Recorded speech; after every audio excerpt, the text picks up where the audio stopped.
Madam President, Commissioner, dear colleagues, let me begin by saying that I very much regret that I have not been able to travel to the Western Balkans in over a year. And this is the case for all of us here, colleagues. And I think it's important to underline that we need to reopen as soon as this is possible. Because if we really truly want to be engaged in the region of the Western Balkans, we must be engaged on the ground. Meanwhile, we have been engaged. We have been engaged through various channels, online and through the modern technologies. And we have followed the situation very closely. We have been engaged in conversation with our partners. And I do want to express my sincere condolences to all of those who've lost their loved ones in Serbia, but also across the Western Balkans. We are all in this pandemic together, and we can come out of this pandemic only together. And I hope we come out of it stronger by also underlying what unites us. And what unites us is the European perspective for Serbia, European perspective for the countries and the region of the Western Balkans. As a standing rapporteur for Serbia, I believe we have a balanced report on Serbia. We welcome progress where progress has been made, and we are critical where criticism is due. But most of all, what I've tried to push, and we did have difficult negotiations on the report, is a constructive forward-looking approach. We cannot dwell on a single case or a single detail. I think we as politicians have the responsibility for pushing a systematic change. A systematic change, not because of us in Europe only, but because of the people and the countries in the region. This is important, and this is especially important as a message to my and our Serbian partners. Let me highlight some of the details from the report and some of the key messages.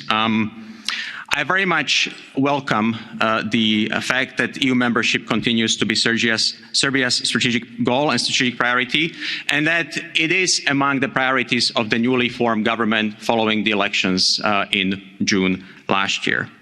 However, we need to inject more dynamism into the negotiating process. It's a welcome sign that the report by the Commission was discussed in Narodna Skupština. That was a very good point. But of course, what's in the report by the Commission, but also in this report, which I hope we adopt successfully in this House today, are the key messages which we want to discuss in partnership. We are here to support the reforms and the change which must take place on the ground. It's important that we remember the basic criteria, the Copenhagen criteria, and the basic criterion is the political criterion. That's why rule of law reforms are essential.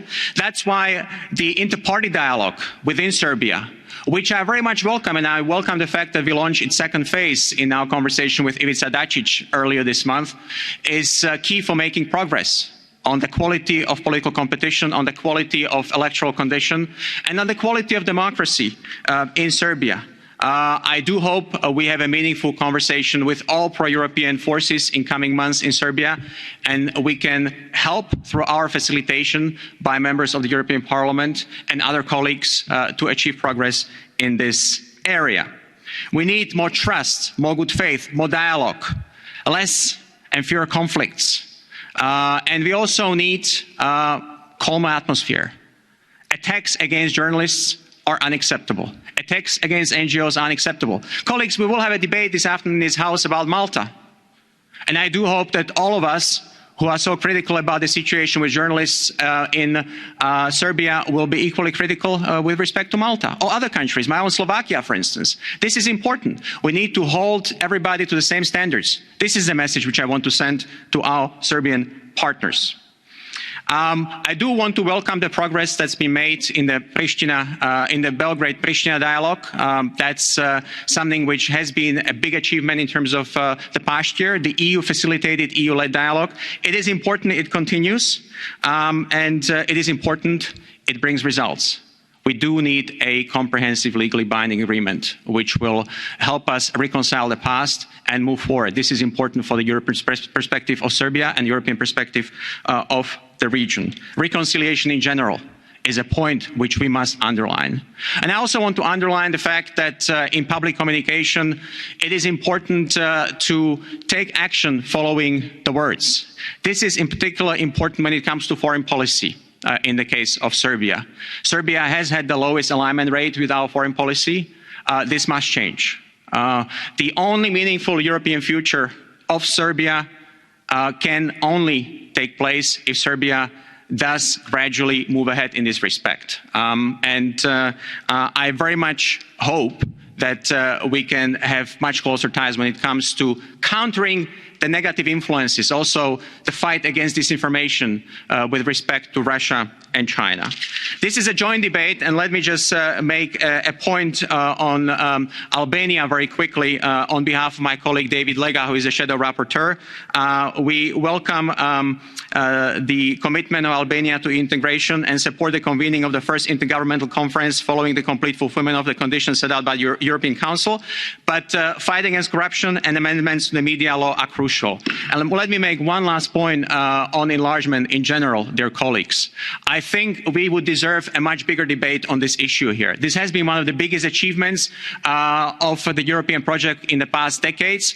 I think each country would deserve its own debate, and I hope we can do this next time we meet and discuss the Western Balkans. Thank you very much.